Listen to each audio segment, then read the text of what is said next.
ਤੇ ਇੱਕ ਪਾਸੇ ਦਰਦ ਜਹਾਨ ਹੋਵੇ, ਦੂਏ ਪਾਸੇ ਇੱਕ ਲਜਪਾ ਲੇ। ਕੰਡ ਮਗਰ ਖੁਦਾਈ ਨੂੰ ਦੇ ਛੱਡੀਏ, ਨਾ ਛੋੜੀਏ ਉਹ ਬਾਈ ਵਾਲੇ।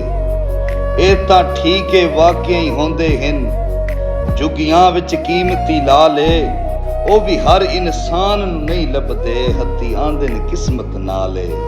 ਤੇ ਖਾਲੀ ਸਜਣ ਸਲਾਮ ਦਾ ਕੀ ਫਾਇਦਾ ਜੇ ਦਿਲ 'ਚ ਇਹਤਰਾਮ ਨਾ ਹੋਵਨ। ਮਤਲਬ ਦੀ ਯਾਰੀ ਜਾਨ ਦਾ ਘਾਟਾ, ਸੱਚੇ ਪਿਆਰ ਦੇ ਜੇ ਜਾਮ ਨਾ ਹੋਵਨ।